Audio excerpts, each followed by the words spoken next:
आज शिकार बहुत अच्छा रहा। अब महल लौटने का समय आ गया है।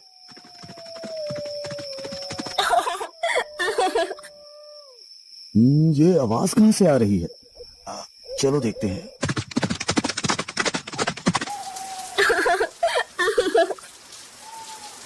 ये देवी, तुम कौन हो और यहाँ इस घने जंगल में क्या कर रही हो? महाराज, मेरे पति ने मुझे यहाँ छोड़ दिया है। अब मैं क्या करूँ, कहाँ जाऊँ, कुछ समझ नहीं आ रहा। राजा ने देखा कि औरत बहुत खूबसूरत है। उसकी सुंदरता से मोहित होकर राजा ने उसे सहारा देने का निर्णय लिया। अगर तुम चाहो तो मुझसे शादी कर सकती हो और मेरे महल में मेरे साथ रह सकती हो। ठीक है महाराज, मुझे आपकी शरण स्वीकार है। औरत राजा की बात मानकर उनके साथ महल में चली गई।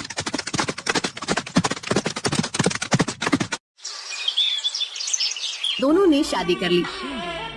राजा वीरेंद्र की पहली पत्नी रानी सौम्या ने न चाहते हुए बड़ी मन से दोनों का महल में स्वागत किया।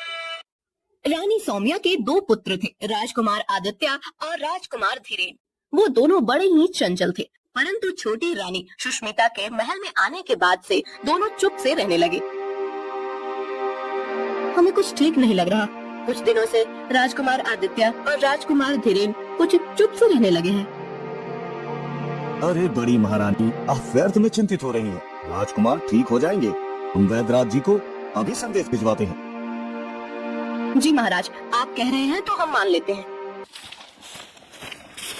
राजवैद्य दोनों राजकुमारों का इलाज शुरू करते हैं, पर दोनों की प्रकृति में कोई सुधार नहीं होता।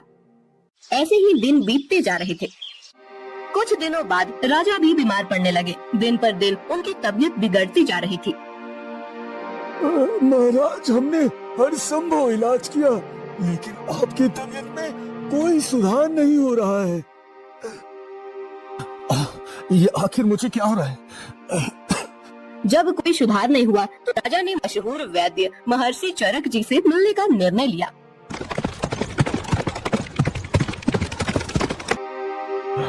महर्षि जी, मैं बहुत बीमार हूँ।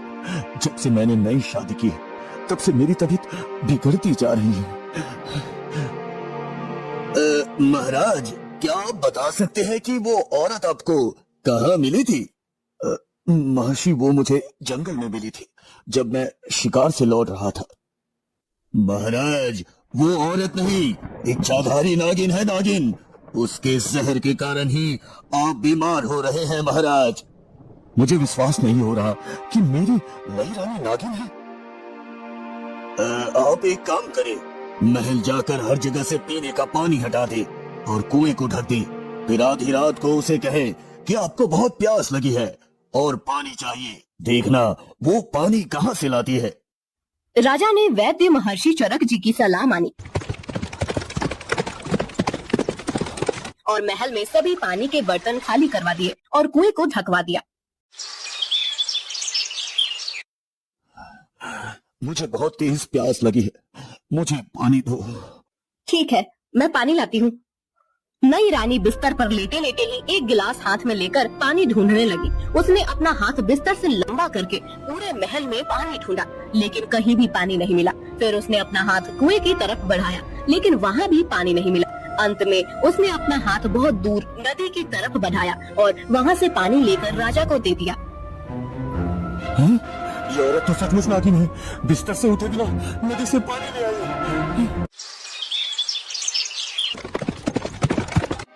महर्षि जी, मुझे यकीन हो गया है कि वो औरत नहीं, नागिन है। मुझे उससे बचाइए महर्षि जी, मुझे उससे बचाइए। महाराज, आज आप अपनी पहली पत्नी रानी सौम्या से कहे कि चलो समुद्र देखने चलते हैं। जब आप ऐसा कहेंगे तो नई रानी भी साथ चलने का जिद करेगी। फिर आप उसे भी साथ लीजिए। आगे का काम मैं देख लूंगा। राजा ने महर्षि चरक जी की बात मानी और महल लौटकर अपनी पहली रानी सौम्या से कहा, रानी सौम्या, चलो समुद्र देखने चलते हैं। मुझे भी समुद्र देखना है। हाँ ठीक है भाई, तुम भी चलो। अगले दिन सब समुद्र के पास पहुँचे। महर्षि चरक जी भी साथ में आए। सब लोग नाव में सवार होकर समुद्र में घूमने लगे।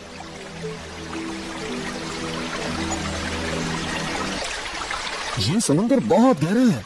आज तक कोई भी इसकी गहराई का पता नहीं लगा पाया।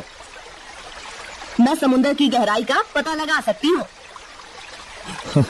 अरे जब बड़े बड़े तैराक और नाविक आज तक इसकी गहराई का पता नहीं लगा पाए तो तुम कैसे लगा सकती हो?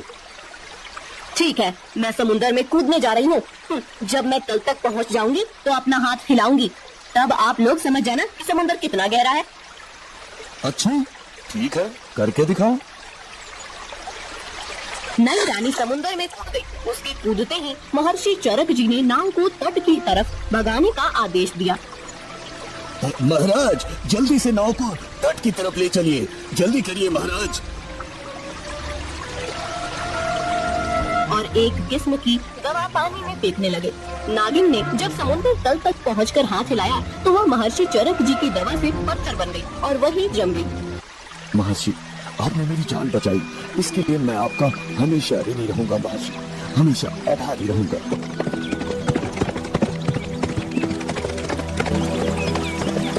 राज्य में दोनों राजकुमारों की प्रकृति भी ठीक हो गई और राजा भी स्वस्थ हो गए। राजा ने महर्षि चरक जी को ढेर सारा इनाम दिया और अपनी बहन रानी सौम्या और दोनों राजकुमारों के साथ हंसी खुशी रहने लगे। कहा जाता है कि वह नागिन आज भी समुद्र तल में अपना हाथ हिलाती रहती है।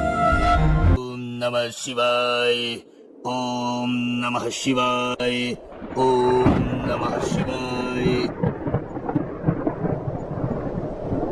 महल में इच्छाधारी के खात्मे के बाद हर कोई चैन की सांस ले रहा था, लेकिन महर्षि चरक जी के चेहरे पर चिंता की लकीरें गहरी होती जा रही थी। उनके मन में किसी अनहोनी का संकेत हो रहा था।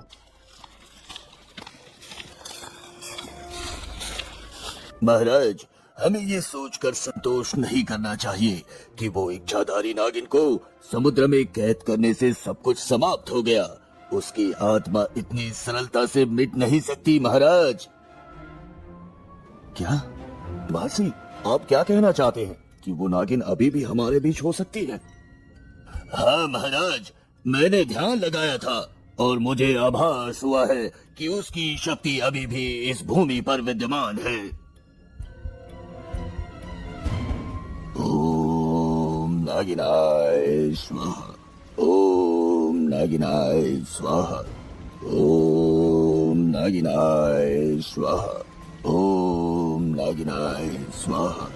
दूसरी ओर समुद्र के गहरे तल में जहां नागिन की आत्मा को महर्षि ने एक पत्थर में कैद कर दिया था, वहां एक दुष्ट तांत्रिक ने अपनी साधना शुरू की थी। उसका लक्ष्य था नागिन की शक्तिशाली आत्मा को मुक्त कर उसके माध्यम से अपनी शक्ति बढ़ाना। ओम नागिनाय स्वाहा, ओम नागिनाय स्वाहा। तेरी शक्ति को मैं बुलाता हूँ। ओ नागिन, इस संसार में वापस आ, वापस आ। समुद्र की लहरें बढ़ने लगी। पानी में से एक तीव्र नीली रोशनी उभरने लगी। वह पत्थर जिसमें नागिन की आत्मा बंद थी धीरे धीरे फूटने लगा। अचानक एक भयंकर गर्जना के साथ नागिन पत्थर के बाहर आ गई। मैं मुक्त हो गई। इस संसार ने मुझसे जो लिया, अब मैं उसे वापस लूंगी। हाँ, मैं तुम्हारी शक्ति के साथ इस दुनिया पर राज करूंगा, राज। तांत्रिक की योजना थी कि वह नागिन की शक्ति का उपयोग कर पूरे राज्य को अपने नियंत्रण में ले। ये तो संभव नहीं है तांत्रिक। नागिन ने अपनी कुटिलता से तांत्रिक को धोखा दिया। वह उसे मारकर उसके सारे जादू पर कब्जा कर लेती है। अब नागिन पहले से भी शक्तिशाली हो चुकी थी। कोई भी मेरी शक्तियों को नियंत्रित नहीं कर सकता।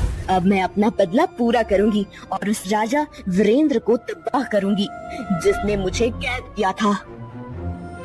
महल के बगीचे में एक दिन रानी सौम्या टहल रही थी। अचानक उन्हें ऐसा महसूस हुआ जैसे कोई उन्हें देख रहा है। एक अनजानी घबराहट उनके दिल में घर करने लगी। ये हवा इतनी तेज क्यों हो गई? कोई यहाँ है क्या? अचानक एक अदृश्य शक्ति रानी सौम्या पर हमला करती है। उनके गले पर एक ठंडी नागिन जैसी छाया महसूस होती है। वे घबराकर पीछे हटती हैं, लेकिन वह छाया धीरे धीरे गायब हो जाती है। सौम्या समझ जाती है कि यह कोई सामान्य घटना नहीं थी। एक रात जब पूरा महल गहरी नींद में था, नागिन ने अपना रूप धारण कर लिया। वह एक सर्पनी के रूप में राजकुमारों के कक्ष में प्रवेश करती है। अब मैं अपना बदला पूरा करूंगी। राजा वीरेंद्र के प्रिय पुत्र अब मेरी कैद ही होंगे।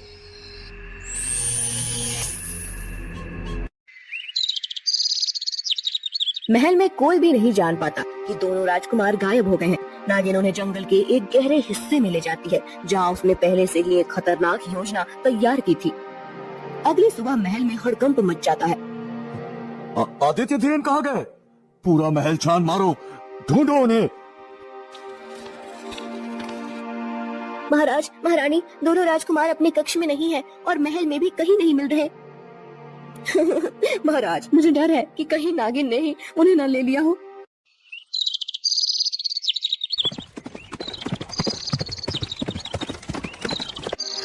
महाराज, हमें उनकी तुरंत खोज शुरू करनी चाहिए। ये नागिन की चाल हो सकती है महाराज। हाँ महर्षि, हमें उन्हें जल्द से जल्द खोज निकालना होगा। जंगल के एक गहरे और अंधकारमय स्थान में नागिन ने दोनों राजकुमारों को बांध रखा है। वह उन्हें मारने की योजना बना रही है। हमें छोड़ दो, हमने तुम्हारा क्या बिगाड़ा है? तुम्हारे पिता ने मुझे धोखा दिया, अब तुम दोनों उसकी सजा भुगतोगे। अरे नागिन, हमारे पिताजी को ये बात पता चली कि तुमने हमें कैद किया है तो वो तुम्हारा क्या हश्र करेंगे, पता है ना तुम्हें? हाँ। बच्चे, मुझे डराना बंद करो। तुम मेरे बदले का साधन हो और अब तुम्हारे पिता को अपने पापों का फल मिलेगा। महर्षि चरक जी राजा वीरेंद्र के साथ अपनी दिव्य शक्तियों और मंत्रों का सहारा लेकर जंगल के उस गुप्त स्थान तक पहुंच जाते हैं।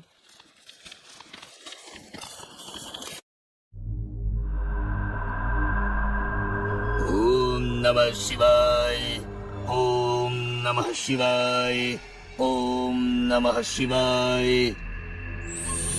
हे देवों के देव महादेव, इस दुष्ट आत्मा को बांधो। नहीं, यह नहीं हो सकता। तुझे मेरे बच्चों से दूर रहना चाहिए था नागिन। अब तुझे अपने कर्मों का फल जरूर मिलेगा, जरूर मिलेगा तुझे अपने कर्मों का फल। नागिन अपने अंतिम प्रयास में महर्षि और राजा को मारने की कोशिश करती है, लेकिन महर्षि की दिव्य शक्ति के आगे उसकी एक नहीं चलती। मैं तुम्हें छोड़ूंगी नहीं, तुम सभी को मेरी तरफ भुगतना पड़ेगा। तेरा अंत आ गया है, अब तुझे कोई नहीं बचा सकता, कोई भी नहीं। महर्षि चरक जी अपने मंत्र बल से नागिन को पूरी तरह से निष्क्रिय कर देते हैं। नागिन अपनी हार मान लेती है और विलाप करने लगती है। मैं तुम्हें छोड़ूंगी नहीं, तुम सभी को मेरी तरफ भुगतना पड़ेगा। महर्षि चरक जी उसे फिर से एक पत्थर में बंद कर देते हैं। नागिन के पत्थर में बदलने के बाद राजा वीरेंद्र और रानी सौम्या अपने दोनों पुत्रों को गले लगाते हैं। वे दोनों अब सुरक्षित हैं और उनकी आंखों में डर की जगह राहत है। पिताजी, हम बहुत डर गए थे पिताजी।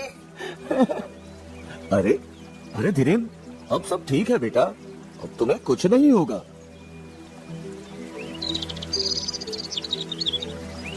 ओम नमः शिवाय, ओम नमः शिवाय, ओम नमः शिवाय। मैं फिर से हार गई, लेकिन मेरी आत्मा हमेशा तुम्हारे पीछे रहेगी राजा वीरेंद्र। महाराज, अब ये दुष्ट आत्मा कभी भी किसी को नुकसान नहीं पहुंचा सकेगी। हाँ, हे महर्षि, आपने फिर से हमारी जान बचाई। मैं आपका ऋणी हूँ महर्षि, मैं आपका ऋणी हूँ। महल में फिर से खुशियों की बौछार होती है। राजा वीरेंद्र ने अपने दोनों पुत्रों की सुरक्षा के लिए एक बड़ा उत्सव आयोजित किया। महर्षि चरक जी को विशेष रूप से सम्मानित किया गया। आज हम सब महर्षि चरक के आभारी हैं। उनकी कृपा से हमारे राज्य की रक्षा हुई है। हाँ नहीं महाराज, ये सब ईश्वर की कृपा और आपकी आस्था का परिणाम है महाराज। अब हमें किसी भी भय का सामना नहीं करना पड़ेगा और हमारे बच्चे भी सुरक्षित है। सब आपकी कृपा से महर्षि जी, सदैव आपकी ऋणी रहेंगे हम। इस प्रकार एक बार फिर से महल में शांति और खुशी लौट आई। लेकिन इस घटना ने सभी को यह सिखाया कि अच्छाई के सामने बुराई कभी टिक नहीं सकती। नागिन की आत्मा को हमेशा के लिए समुद्र की गहराई में कैद कर दिया गया था और वह कभी वापस नहीं आ पाई।